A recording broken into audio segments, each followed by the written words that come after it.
दोस्तों, मनुष्य को चाहिए कि वह सदा अपने दोषों और बुराइयों को देखता रहे और अंतकाल की चिंता रखे।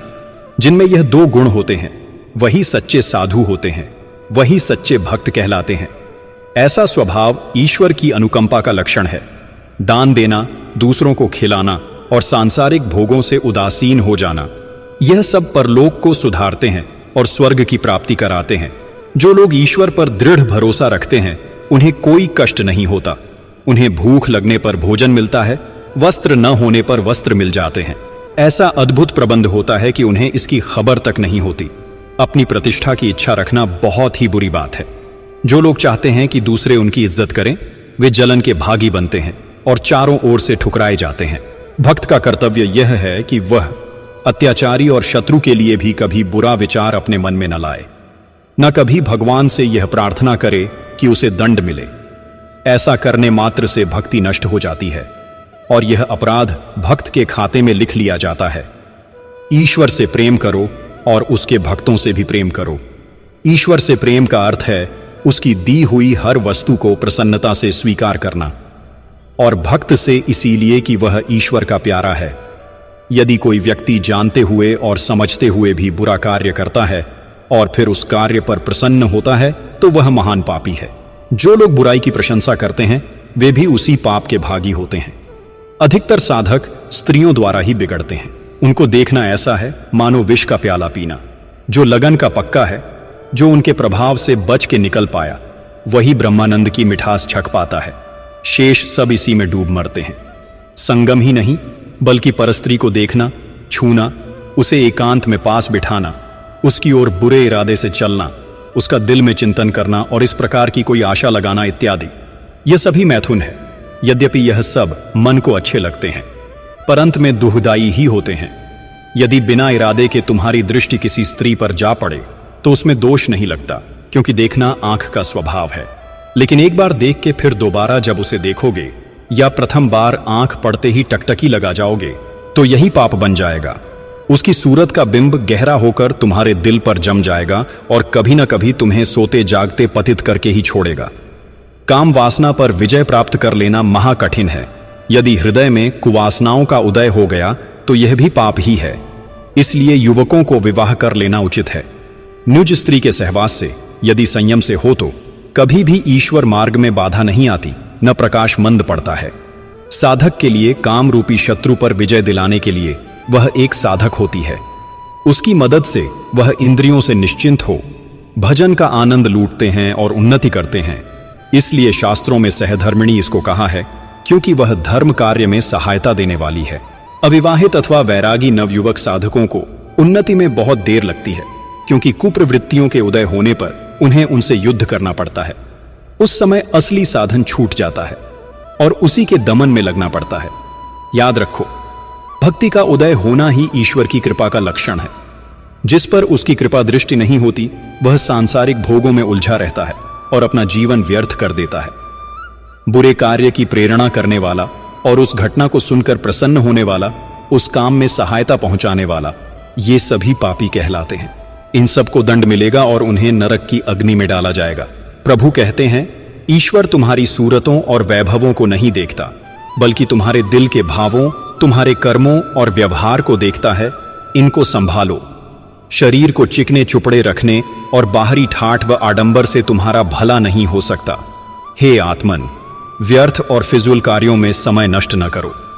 उनसे अपने हाथ खींच लो और केवल वही कार्य करो जिससे तुम्हारा भी भला हो और दूसरों का भी यही कर्तव्य है। अपने स्वार्थों के लिए दूसरों को कष्ट देना या उन्हें हानि पहुंचाना अधर्म है, और जिन कामों से अपने को भी सुख पहुंचे, दूसरों को भी सुख पहुंचे, वही धर्म है। प्रेम की पहचान 3 बातों से होती है। 1, निंदा से न डरे। 2, प्रेमी से मिलने का उद्योग निरंतर जारी रखे। और 3, सांसारिक कामों के मुकाबले में उन कामों को मुख्य समझे। यहां यह 3 स्वाभाविक बातें होने लगे तब प्रेम का उदय हुआ समझो। ईश्वर की कृपा 3 बातों से होती है। 1, खुशी, रंज और गुस्सा में एक सा रहना। 2, अमीरी और दरिद्रता में से किसी का प्रभाव मन पर न आने देना। और 3, बुरी कमाई का धन पेट में न जाने पाए, इसका भय सदा रखना। अपने को और अपनी सारी वस्तुओं को ईश्वर का समझो। उनके भोगने के लिए एवं उनके प्रबंध के लिए अपने को ईश्वर का मुनिम या मैनेजर समझो। दूसरों के साथ हमेशा नेकी करो, यही शांति का मार्ग है। सारी वस्तुओं को दिल से दूर हटा के तथा सारी कामनाओं को मिटा के तब उसकी सेवा में जाओ, वरना भजन नहीं बन सकेगा। लेने देन और व्यापार के समय भी उसे नहीं भूलता, उसे ही भगवान पसंद करते हैं और अपने दिल में उसको जगह देते हैं। सांसारिक पदार्थों के लिए कभी उसे कष्ट न दो, यह तो प्रारब्ध के साथ चलते हैं। प्रभु से प्रेम और दर्शन के लिए विनती करो और ऐसा प्रयत्न करो कि मृत्यु से पहले ही तुम्हारा काम पूरा हो जाए।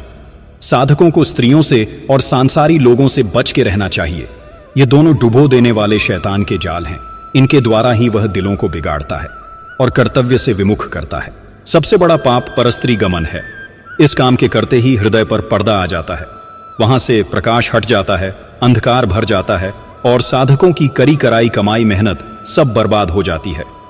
जो विवाह न करना चाहे अथवा किन्हीं कारणों से जिसका विवाह न हुआ हो, उन्हें तप और उपवास अधिक करना चाहिए ताकि इंद्रियां विषयगामिनी न बनने पाएं। भूखों मरने पर भी मन कुवासनाओं को छोड़ बैठता है और थकित हो जाता है। साधक को अपना आहार विहार ठीक रखना चाहिए ताकि रोग न घेर पाए। रोग की दशा में भजन बंदगी नहीं बन पाती, यह साधना में विघ्न है। रोग हो जाने पर औषधि करनी चाहिए, क्योंकि जिसने रोग उतारे हैं उसी ने ही दवाएं भी उतारी हैं। रोग होने पर औषधि ना करना भगवान की आज्ञा और उसकी मर्जी का उल्लंघन करना है।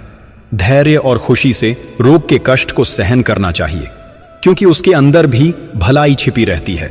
इससे आत्म उन्नति होती है। जिस पर भगवान की कृपा होती है, जिसको वह प्यार करता है, उस पर मुसीबतें और बीमारियां आती हैं। कहते हैं एक दिन के ज्वर आने पर साल भर के पापों का प्रायश्चित हो जाता है। इसलिए हमें प्रसन्न होना चाहिए कि हमारा भोग समाप्त हो रहा है और हम शुद्ध बनते जा रहे हैं। जितना मनुष्य ईश्वर की ओर चलता है, जितना भक्ति के रस में अपने को डुबोता है, उतनी ही विपत्तियां उस पर अधिक आती हैं।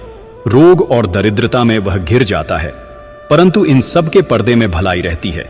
इसलिए घबराना नहीं चाहिए, प्रभु को धन्यवाद देना चाहिए। जितनी भक्ति या विश्वास में कमी होती है, उतनी ही विपत्तियां भी कम आती हैं। संत और महापुरुषों के जीवन कष्ट में ही व्यतीत होते हैं। ऊंचे लोगों की मुसीबतें भी ऊंची होती हैं और निचलों पर वह क्रमशः कम होती जाती हैं। उसकी मर्जी पर खुश रहना, बस सब यही फकीरी है। उसने जितना हमारे लिए भेजा है, उतने में ही अपना गुजारा करना और खुश रहना कर्तव्य है। इसके अतिरिक्त और कोई दूसरा साधन ईश्वर को प्रसन्न करने का नहीं है। जो लोग सांसारी वस्तुओं के मोह में फंसे रहते हैं और दुनियावी ही की फिक्र रखते हैं, उन्हें भाग्य या प्रारब्ध के अनुसार वस्तुएं मिलती हैं, परंतु भोग समाप्त हो जाने पर वह दरिद्र बन जाते हैं और तरह तरह की विपत्तियों से घिर जाते हैं। जो बुद्धिमान ईश्वर का आसरा रखते हैं और अपने अंतकाल की घड़ी को याद रखते हैं, उसकी प्रभु को चिंता रहती है। भगवान ऐसों का हृदय उदारता और साहस से भर देते हैं और समय पर उसकी आवश्यकताओं को पूरा करते हैं। ईश्वर का सच्चा भक्त धनवानों और रईसों से भी बड़ा होता है। सांसारी लोग जब दुखों से घबरा जाते हैं, तब उसके पास दौड़ते हैं और अपने लिए उससे याचना करते हैं। भगवान की दया के लिए प्रार्थना करते हैं, हाथ जोड़ते हैं, ऊंचा बिठाते हैं। यह सब बड़प्पन के ही तो चिन्ह है। भीख मांग के खाना बहुत बुरा है, इससे भागवत मार्ग में बड़ी बाधाएं आती हैं। अच्छा भोजन अपनी कमाई का होता है, वह भी ईमानदारी के साथ हो और परिश्रम का हो। किसी से सवाल न करो, मांगो मत। यह जितना ही कम होगा उतना ही अच्छा है। गृहस्थ या बाल बच्चेदार भक्त को जरूरत पड़ने पर भी कभी किसी से सवाल नहीं करना चाहिए। जो कुछ मिल जाए उसी में संतोष से गुजारा करना चाहिए, लेकिन बिना इच्छा के और बिना मांगे कहीं से कुछ मिले, इसको इनकार नहीं करना चाहिए। उसे ले लेना चाहिए, इसलिए कि वह वस्तु भगवान ने भेजी है। उन्हीं की प्रेरणा से वह मनुष्य देने आया है। उसे लौटा देना अपराध है। तात्पर्य यह है कि बिना इच्छा अचानक मिल जाए तो उसे वापस नहीं करना चाहिए, इसलिए कि यह उस मालिक की ओर से आई है। शिकायत न करो, उलाहना मत दो, भावन की राजी में राजी रहो। यदि कोई बात ऐसी हो जाए जो तुम्हारे दिल को पसंद न आए, तो उस समय धैर्य से काम लो।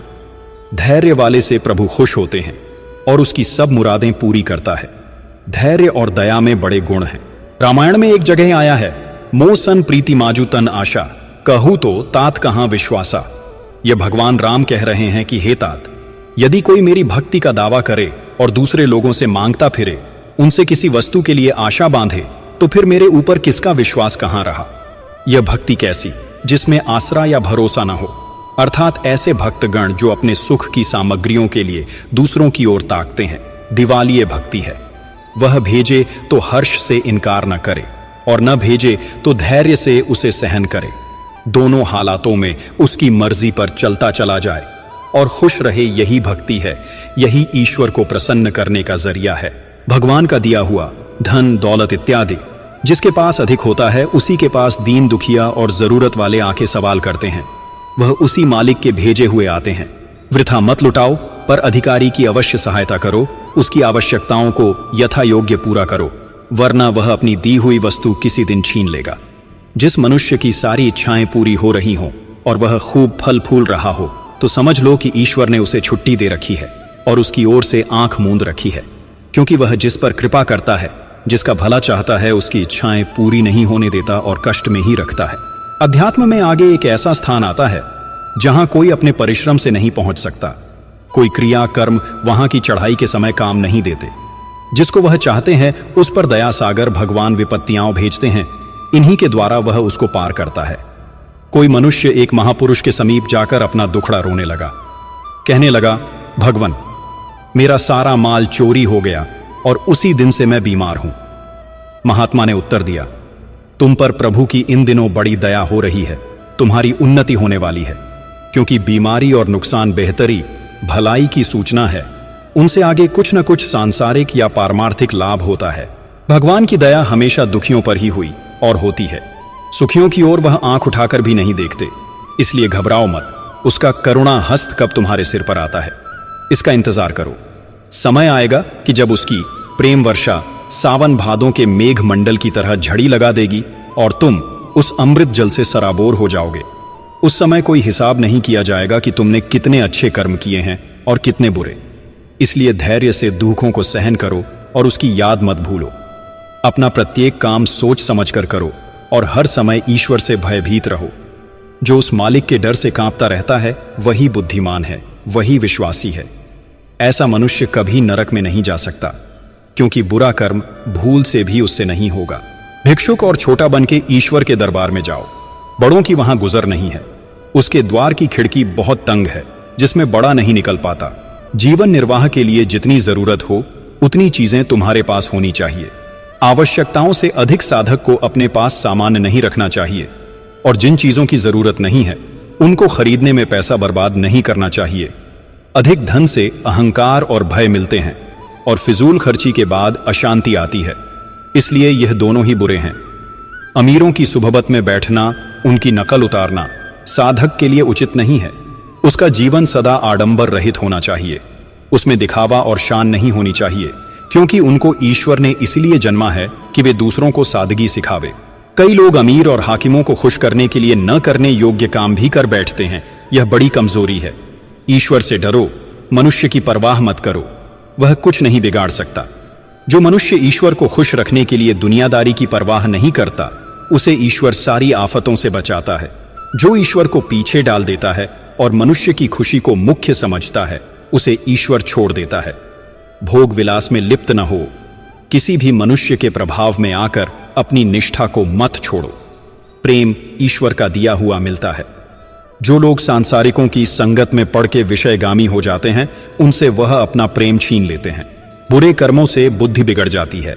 कुकर्मी लोग कुछ फलते फूलते दिखाई देते हैं, मगर अंत में उनका धन, वैभव, प्रतिष्ठा सब नष्ट हो जाता है। दुनिया वाले वह लुटे से रह जाते हैं और मरने पर नरक की भीषण अग्नि में तपाए जाते हैं। मनुष्य अल्पज्य है, सबसे ही गलतियां होती हैं। शरीर धर के कौन ऐसा है जो अपराधी ना हो, परंतु उनमें श्रेष्ठ वह है जो अपनी आदतों को संभालने की कोशिश में लगे रहे और नित्य प्रतिदिन भगवान से क्षमा मांगता रहे। जो बात दूसरों की तुम्हें बुरी मालूम पड़े, उसी को समझ लो यह बुरी है, इसे छोड़ना चाहिए। उस समय अपनी ओर देखो, जांच करो कि यह तुम्हारे अंदर भी तो नहीं है। अगर नजर आए तो उसी समय से उसे दूर हटाने का उद्योग प्रारंभ कर दो। यदि कोई बुरा काम जान या अनजान में तुमसे हो जाए तो उसी समय भगवान से क्षमा मांगे, परंतु यह क्षमा लज्जा के साथ हो और भविष्य में न करने का भी प्रण करो, तो तुम्हारे उस अपराध का भी प्रायश्चित हो जाएगा। आस्तिक और विश्वासी ईश्वर से डरते हैं, और अपने थोड़े से गलती को पर्वत के बराबर समझते हैं। नास्तिक और मूढ़ बड़े बड़े पापों की गिनती भी नहीं लाते, मानो नाक पर मक्खी बैठी दुख उठाने और परेशानी भुगतने पर भी कई प्रकार के पापों का प्रायश्चित हो जाता है। यह सब मनुष्य के लिए चेतावनी है, भगवान की ओर से आती है। जब आदमी इनको ख्याल में नहीं लाता और फिर भी वैसे ही काम करता जाता है तो आगे उसे बड़े बड़े कष्टों में डाला जाता है। इसी तरह वह भोग समाप्त होता है। भक्ति, संतोष, पर सेवा और सहनशीलता, ये 4 बातें उसे मिलती हैं जिस पर ईश्वर का अनुग्रह होता है। ये बड़े ऊंचे गुण हैं। भक्ति से भगवान प्रसन्न होता है, संतोष से सुख शांति मिलती है, पर सेवा निस्वार्थता के साथ हो तो इससे बड़ाई मिलती है, और सहनशीलता तो इतना बड़ा ईश्वरीय गुण है कि जिसको पाकर मनुष्य देवताओं से भी ऊंचा बन सकता है, बैरी भी उसके वश में आ जाता है। सेवा करो और सेवा लेने से बचो, दूसरों को खिलाओ और खाने से बचो, इससे बड़ी बरकत होती है। उस पर बड़ी कृपा ईश्वर करता है, वह सब तरह से बड़ा बन जाता है और धन दौलत प्रतिष्ठा इत्यादि बिना बुलाए ही आंखें उसके चरणों में लौटने लगती है। मृत्यु से पहले जो 3 बातों से छुटकारा पा लेता है उसे स्वर्ग का सुख भोगने को मिलता है। 1 मिथ्या अभिमान, 2 कर्जा, 3 धरहर। कहने का मतलब यह है कि जैसे झूठा अभिमान या मद बहुत ही बुरी पतित करने वाली चीजें हैं, वैसे ही कर्जा या धरोहर, दहेज भी नरक में ले जाने वाली चीजें हैं। शांति इच्छुक को कर्जा लेने से जहां तक भी हो सके बचना चाहिए। सच बोलो, सत्य व्यवहार करो, जो अंदर हो वही बाहर हो, उसमें बनावट या मक्कारी न हो, इससे बहुत ही आत्मबल मिलता है। झूठे का दिल हमेशा कमजोर रहता है और वह हर समय इस डर से भयभीत रहता है कि कहीं किसी तरह मेरा झूठ न खुल जाए। दुनिया में जो तुमसे कम हैसियत वाले हों उन्हें देखो, और जो धन वैभव में तुमसे अधिक हों उनकी ओर उदासीन रहो। ईश्वर को भूल हुए सांसारी मनुष्यों की ओर से उदासीन या लापरवाही ही अनुकरणीय होती है। दयाशीलता, सच्चरित्रता, यह बड़े ऊंचे के चिन्ह हैं। जिनमें यह न हो वह धनवान और विद्वान होता हुआ भी नीच है। मेहनत से काम करना, मूर्खों को भोजन देना और हर एक से ममता व प्रेम से बोलना, यह शुभ लक्षण हैं जिनको भगवान बुद्धि देते हैं। उन्हीं में यह पाए जाते हैं। जो दूसरों पर दया करते हैं, जो दूसरों की जरूरतों को पूरा करते हैं, उन पर सदा ईश्वर की दया रहती है और उनकी जरूरत के समय दैवीय सहायता ऊपर से आती है। जिनमें दूसरों की पीर नहीं है, जो कठोर हृदय वाले हैं, उनसे दूर रहो। अवसर पड़ने पर भी कभी संपूर्ण हाथ न फैलाओ। उन्हें मृतक समझो, क्योंकि जल्दी ही ईश्वर का कोप उन पर होने वाला है। ईश्वर परोपकारी और दानी को पसंद करता है। वह स्वयं दयावान है, इसलिए दयावानों पर उसकी दया रहती है। जो भूखों, अनाथों और अधिकारियों को भोजन देता है, उसे इतना धन धान्य और अन्न वस्त्र प्राप्त होता है कि जिसका अंत नहीं। ईश्वर किसी के अपराधों की ओर नहीं देखता, वह सबका पालन पोषण करता है। इसी तरह जो उसका प्यारा बनना चाहे, उसे निष्कामता के साथ दूसरों का उपकार करते रहना चाहिए, चाहे वह अधिकारी हो या नहीं। भला चाहो, बुरा मत चाहो, सबका भला चाहो। लोभ, क्रोध और स्वार्थ को त्याग दो, ये दुर्गुण हैं। इनसे हृदय में कठोरता आती है। लड़ाई, झगड़े, खून खराबी सब इनके कारण होते हैं। इनके आने से दया संग छोड़ देती है और अशांति हृदय में घर कर लेती है। उस समय मनुष्य इतना पागल बन जाता है कि कोई नेक काम भी कर बैठता है। उसे शांति और सुख नहीं रहता, अंत में दुख उठाता है और नरक की यातना सहता है। सख्ती और तंग दिल आदमी को ईश्वर पर भरोसा नहीं रहता। उनकी निगाह अपने और कुटुंबियों तक सीमित रहती है।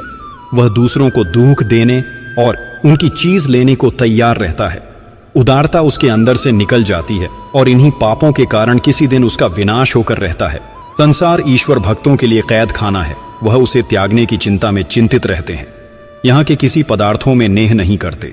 नास्तिक इनमें फंस जाता है और वह मूर्ख इसी में डूबता है।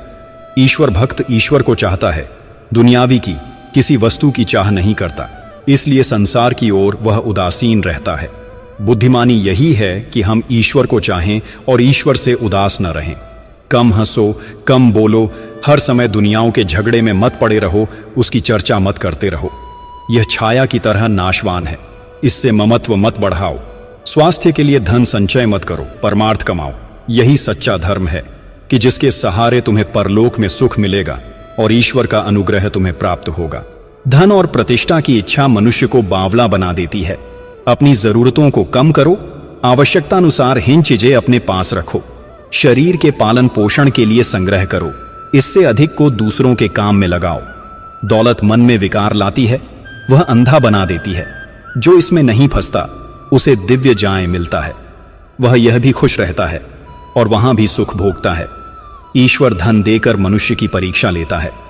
जो उस धन को अपना नहीं समझता और उससे दीन दुखियों की सहायता करता है, उसे ईश्वर प्रसन्न रहते हैं। उसका यश और वैभव बढ़ता है। यदि सांसारी बंधन से मुक्ति की इच्छा हो तो जो चीज तुम्हारे पास हो उसे खरीद कर भंडार करके मत रखो। जब तक तुम्हारे पास चीन रहेंगी तुम्हारा मन इसी में फंसा रहेगा। झंझट को हटाओ और हरि भजन में लग जाओ, यही मोक्ष का मार्ग है। 3 चीजें ही मनुष्य को पकड़ने वाली हैं। 1 धन, 2 कुटुंब, 3 आचरण कर्मी। धन प्राण निकलने के समय तक पकड़े रहता है, कुटुंब श्मशान तक पीछा करते हैं और कर्म जन्म जन्मांतर तक सिर पर सवार रहते हैं। जो इन तीनों के पंजों से निकल सके उसी को मुक्ति का अधिकारी कहा जाता है। जब मनुष्य के पास पैसे जमा हो जाती हैं तब वह चाहने लगता है कि तीसरी ओर आ जाती। इसी तरह दिन ब दिन लालच बढ़ती ही जाती है। बुढ़ापे में तो यह विकराल रूप धारण कर लेती है। बूढ़ों का शरीर जितना शिथिल होता जाता है उतना ही उनका मन मोह तृष्णा में फंसता जाता है। यह न मालूम किस लिए आशाएं बंधे रहते हैं, यह अज्ञानता है। अभी से ही इस स्वभाव को बदलते चलोट की वृद्धावस्था में तृष्णा रूपी मगर के मुख से बच सको, नहीं तो सर्वनाश तय है। जिसका मन बड़ा हो वही बड़ा है। धन और दौलत से मनुष्य बड़ा नहीं होता, उसमें उदारता होनी चाहिए। ईश्वर का भय और मितव्ययता, यह 2 गुण जिसमें होगा वह सदा आनंद में रहेगा। मितव्ययता बीच का रास्ता है, न फिजुल खर्ची हो न कंजूसी हो। जो इस तरह चलता है वह खुश रहता है। ईश्वर का भय, दूसरों से अच्छा सुलूक और समानता, सुख और दुख के समय, अमीरी और गरीबी होने पर यह गुण मुक्ति दिलाते हैं। नम्रता और सदाचार स्वर्ग में ले जाने वाले हैं। जो चुगली नहीं खाते, दूसरों की निंदा नहीं करते, 2 मनुष्यों में झगड़ा नहीं डलवाते, किसी के अवगुण नहीं ढूंढते और मालूम हो जाने पर उसे प्रकट नहीं करते, वह सब स्वर्ग के अधिकारी हैं। झूठी गवाही देने वाले, दूसरों को झूठा ऐब लगाने वाले, औरों के ऐबों का डंका पीटने वाले, सबकी बुराई करने वाले नारकीय अग्नि में झोंके जाएंगे। वह उस समय बिलबिलाएंगे और कोई बचाने वाला नहीं होगा। जिसमें बुराई करने पर निंदा की आदत हो और उसके स्वभाव के कारण लोग उसे पास बिठाने और बात करने से भय खाएं, तो समझ लो वह सबसे नीच मनुष्य है। जो मक्कारी से किसी से कुछ और किसी से कुछ बात करता है, उसकी जुबान काटी जाएगी और इस जन्म में या दूसरे जन्म में गूंगा कर दिया जाएगा। विद्या प्राप्त करो और उसकी के साथ साथ गंभीरता, सहनशीलता सीखो। जो तुम्हें सिखाए उस गुरु की सेवा नम्रतापूर्वक करो, उसकी आज्ञा उल्लंघन न होने का ध्यान रखो और जो तुमसे सीखे उनके साथ भी प्रेम व नम्रता का व्यवहार करो। यह मनुष्य गुण है। किसी से प्रशंसा न सुनो, न दूसरों की प्रशंसा उनके मुंह पर करो। सुनने से अहंकार आता है और कहने से उसके गुण में कमी आ जाती है। किसी मनुष्य के पास विद्या तो अपार हो पर उसमें सदाचार या व्यवहार अच्छा न हो तो उसको अज्ञानी मूढ़ ही समझना चाहिए। ऐसे को पंडित कहना भी मूर्खता है। यहां पंडित का मतलब विद्वान से है। ईश्वर से प्रार्थना किया करो कि हे प्रभु, हमें विद्या दे, तेज दे, स्वास्थ्य दे, सहन शक्ति दे, पवित्रता दे और अपना आश्रय दे। उससे मिलो जो तुमसे नहीं मिलना चाहता, उसे अवश्य कुछ दो जो तुम्हें कभी नहीं देता और उसे क्षमा करो जो तुम्हारे साथ मूर्खता का व्यवहार करे। सहनशीलता अलौकिक शुभ गुणों में से एक है। इसका स्वाभाविक रूप में आ जाने पर इतना ईश्वरीय अनुग्रह होता है कि जितना रात रात भर भजन करने वालों और व्रत उपवास रखने वालों को होता है। आजकल कुटुंबी और संबंधियों का व्यवहार आपस में बुरा रहता है। वे जलते हैं, द्वेष रखते हैं और हमेशा नीचा दिखाने की कोशिश करते रहते हैं। तुम्हारे लिए उचित है कि तुम उनके साथ भी भलाई करो, उन्हें अपना काम करने द्वार तुम अपना काम करो। अत्याचार को धैर्य से सहन करना, बुरे व्यवहार वाले को क्षमा करना और बुराई करने वाले के साथ भलाई करना, यह साधुओं के लक्षण है। किसी से द्वेष मत रखो, गाली और गंदी बातें मत बको। जो कोई तुम पर दोष लगाए उस पर तुम दोष मत लगाओ। यह सब काम पतितों और नीच लोगों का है। क्रोध करना बुरा है। जिसे देर में गुस्सा आवे और जल्द शांत हो जाए वह श्रेष्ठ मनुष्य है, और जिसे जल्दी गुस्सा आवे और देर तक उसका असर दिमाग पर रहे वह नीच है। झूठ न बोलो, किसी से वायदा करो अर्थात वचन दे दो तो उसे पूरा करो। दूसरे की वस्तु पर अधिकार मत जमाओ, उसे उसी के लिए छोड़ दो। यह ऐसे बड़े पाप हैं जिनसे भजन का फल नष्ट हो जाता है और ईश्वर उनसे नाराज हो जाता है। वायदा पूरा करने की नीयत रखो, इसके लिए भरसक प्रयत्न करो, लेकिन फिर किन्हीं कारणों से मजबूरी आ जाए तब कोई पाप नहीं है। जो सच बोलता है, दूसरों को धोखा नहीं देता और परस्त्री को माता के समान समझता है, उसे स्वर्ग में जगह दी जाती है। झूठों और चरित्रहीन व्यभिचारियों को नरक में सड़ाया जाता है। जिस बात को तुम दिल में झूठ समझ रहे हो और बाहर ऐसी बातें करो कि दूसरे लोग धोखे में आकर तुम्हारी उस बात पर विश्वास करें, तो यह बड़ा पाप है। व्यवहार और व्यापार में सच्चाई से काम लो। ग्राहकों को धोखा देकर, कसम खाकर विश्वास मत दिलाओ। ऐसा झूठ आमदनी में कमी कर देता है। किसी को देकर एहसान न करो। पड़ोसी के अत्याचार को सहन करो, उसका बदला न लो और हाकिम या दूसरे आदमी को खुश करने के लिए झूठ न बोलो। इन तीनों कामों से जो बचता है उससे ईश्वर प्रसन्न होता है, उसकी रक्षा करता है। अहंकारी साधु, प्रजा के कष्टों की प्रवाह नकारने वाला राजा और बूढ़ा व्यभिचारी, इनका बहुत जल्द नाश होता है। हंसी मजाक में या बच्चों को बहलाने में भी झूठ से परहेज रखो। कहते हैं जो स्वप्न में भी झूठ बोलता है, दैवीय शक्तियां उसके पास से दूर हट जाते हैं और उसके दिल पर एक स्याह धब्बा आ जाता है। ऐसा झूठ भी लिख दिया जाता है और उसको दंड दिया जाता है। प्रत्येक झूठ प्रारब्ध में जोड़ दिया जाता है, परंतु यदि दो मनुष्यों में सुलह कराने के लिए झूठ बोला जाए तो उसे पाप नहीं गिना जाता, वह धर्म में आ जाता है। झूठ बोलना और बेईमानी करना नास्तिकता है, क्योंकि जो ईश्वर का भय नहीं मानता उसके लिए ऐसा विश्वास नहीं रहता कि वह देख रहा है, वही नास्तिक है। चार चीजें जिसके पास हों वह कभी दुखी नहीं होता। 1 सच्चाई, 2 ईमानदारी, 3 शिष्टाचार का स्वभाव, 4 नेक कमाई या परिश्रम का पैसा। इनसे बड़ी बरकत होती है। कहते हैं पर स्त्री गमन बड़ा पाप है, परंतु सूद ब्याज कमाना उससे भी बड़ा पाप है। इससे हृदय कठोर हो जाता है। सूदखोर को दया नहीं रहती। निर्दयी मनुष्य की भजन बंदगी कुछ नहीं सुनी जाती। इसे नरक की विकराल अग्नि नहीं छोड़ेगी, उसे तपाया जाएगा और इहलोक और परलोक दोनों उसके बिगड़ जाएंगे। दूसरों की इज्जत पर हमला करना, उनकी निंदा करना महापाप है। निंदा एक अग्नि है जो दूसरे शुभ गुणों को ऐसा भस्म कर देती है कि जैसे फूस को आग। ईश्वर भजन करने वालों को निंदा, पीठ पीछे बुराई करना से बहुत बचना चाहिए। फिजुल और झूठी बातें अच्छी नहीं होती। दूसरों की बुराई करने से हृदय पर अंधेरा आ जाता है, उसका तेज नष्ट हो जाता है। यह महापाप है जो नरक में ले जाता है और वहां भी बदनाम करता है। जिह्वा पर अधिकार रखो, सोच समझकर बात मुंह से निकालो।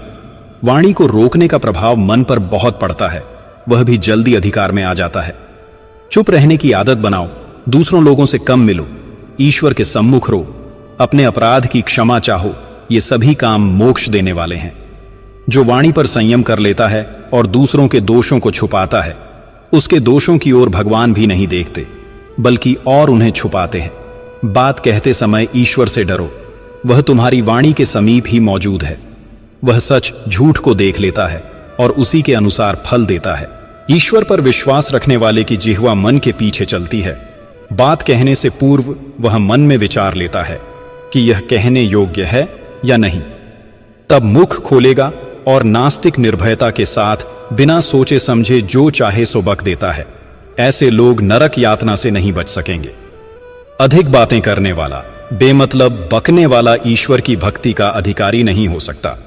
जरूरत के समय बोलना, संक्षेप में अपना मंतव्य कह देना, दूसरों के साथ प्रेम और शिष्टाचार बरतना और फिजूल चीजों को अपने पास न रखना, यह ऐसे गुण हैं कि जिनसे मनुष्य ऊंचा उठ के प्रभु के दरबार में पहुंचता है। कहते हैं कि जो ज्यादा बात नहीं करता और ज्यादा पैसा नहीं खर्च करता वह खुश रहता है। फिजूल और बेमतलब बातों को दिमाग में भी मत सोचो, उसे अपने पास से दूर हटाओ, इससे बड़ी शांति मिलती है। कोई बात कर रहा हो उसे बीच में न काटो। आपस में बहुत हंसी मजाक भी न करो और ऐसा वायदा न करो कि जिसे तुम पूरा न कर सको। यह झगड़े की जड़ है। जो शराब नहीं पीता और लोगों से झगड़ा नहीं करता वह खुश रहता है, उसकी शांति भंग नहीं होती। स्वार्थी और झगड़ालू आदमी से ईश्वर बहुत दूर हट जाता है। मनुष्यता यह है कि चाहे तुम खुद सच्चाई पर भी क्यों ना हो, परंतु दूसरे की बात ना काटो, पीछे से प्रेम पूर्वक उसे समझाओ। मीठी और प्यारी बातें यदि कपट से न हो तो ये स्वर्ग में ले जाती हैं, और कड़वी अप्रिय बातें नरक में धकेलती हैं। अकारण ही द्वेष करना, बिना बात के अनर्थ के लड़ना बहुत बुरा है। इससे भगवान का कोप होता है। अच्छे और प्यारे शब्द बोलने का फल उतना ही है जितना दान का। ताना, उलाहना देने वाला, तिरस्कार करने वाला, बेमतलब बोलने वाला कभी भक्त नहीं हो सकता। कभी किसी को गाली ना दो, प्रेम का व्यवहार करो, अपने से बड़े के नाम को इज्जत से लो, दूसरों का आदर सत्कार करो, यह संतों का लक्षण है। दूसरों की नकल कभी मत उतारो, यह बहुत नीच काम है, चाहे इस काम के बदले तुम्हें कुछ लाभ ही क्यों ना हो। दूसरों पर हंसने के पहले अपने को टटोलो, कहीं तुम भी तो वैसे ही नहीं फंसे जैसे वह फंसा हुआ है। जिस जंजाल में मनुष्य खुद फंसा पड़ा है और उसके लिए दूसरों पर हंसना नादानी है। संत या सज्जनों की निंदा का पाप मनुष्य को मारने के बराबर होता है। इसलिए हरिभक्तों की न तो निंदा करो और न निरादर करो। भक्तों के लिए बहुत खाना अच्छा नहीं होता, इससे हृदय कठोर होता है, उसका तेज जाता रहता है और भगवान से दूर हो जाता है। कम खाओ, कम सो, इससे भजन में बड़ी सुविधा मिलती है और ऐसा मनुष्य ईश्वर भजन मार्ग में अग्रसर हो जाता है। जो लोग बहुत सोते हैं, बहुत खाते हैं, उन्हें अनेक रोग घेर लेते हैं। भजन के समय उत्साह नहीं मिलता, आलस्य और प्रमाद के वशीभूत हो जाते हैं। भजन करने वाले को यह लाजिमी है कि रात का भोजन कम करे। हल्के रहने में भजन भी ठीक बनता है और नींद पर भी अधिकार हो जाता है। यदि किसी दिन भोजन में अधिकता हो जाए तो उचित है कि दूसरे दिन उपवास करे, ताकि वह पच जाए और स्वास्थ्य को न बिगाड़े। नियम तो यह है कि 1/3 अन्न के लिए, 1/3 जल के लिए और 1/3 वायु के लिए रखे। इससे न तो शरीर में रोग आते हैं और न मन विकारग्रस्त होता है। भोजन को भजन से पचाई, पढ़ के सो मत रहो, नहीं तो अंत हृदय को कठोर कर देगा। धनिकों और मालदारों को भोजन कराने फल नहीं मिलता, इसलिए कि उनके 3 काम ही होते हैं। 1, अच्छे अच्छे पदार्थ खाना, 2, बढ़िया कपड़ा पहनना और 3, मुंह फाड़ फाड़ के बातें करना। ऐसे लोग मरने के पश्चात भूखे और नंगे रखे जाते हैं। ईश्वर से प्रेम करो, उससे हर समय डरो, ताकि पाप कर्म न होने पाए। प्रेम से संबंध दृढ़ होता है और भय कुकर्म से बचाता है। दोस्त, दुश्मन मत देखो, सबको सुख पहुंचाने की कोशिश करो। अनाथ और अपाहिजों की सेवा का जो फल मिलता है, उससे बढ़कर कुटुंबियों और संबंधियों की सेवा का फल होता है। यदि कोई रिश्तेदार हो जो दिल में दुश्मनी रखता हो, उसकी सेवा का अवसर मिल जाए तो इसका इतना बड़ा फल होता है जो वैराग्य और तप का भी नहीं होता। परंतु प्रेम और सेवा कपट रहित होनी चाहिए। माता पिता और गुरु यह तीनों पूज्य हैं, इनकी सेवा ऐसे ही करनी चाहिए जैसे ईश्वर की। मनुष्य चाहे जितना भजन में परिश्रम करे, जब तक इन तीनों का आरण नहीं चुका देता, वो तब तक उसकी मुक्ति नहीं होगी। इनमें माता का दर्जा सबसे ऊंचा माना गया है। प्रेम और सेवा ही धर्म है। क्रोध न करो, द्वेष न मानो, सबके लिए दया और प्रेम हो, यह धर्म की सबसे ऊंची सीढ़ी है। सबसे प्रेम और निष्कपटता से मिलना, बुराई करने वाले के साथ भी भलाई करना और ईश्वर का भय खाते रहना, यह धार्मिक लोगों के लक्षण हैं। सुंदर हृदय और सुंदर शरीर जिनको मिले हुए हैं, वह मरने के उपरांत देवता बनाए जाएंगे।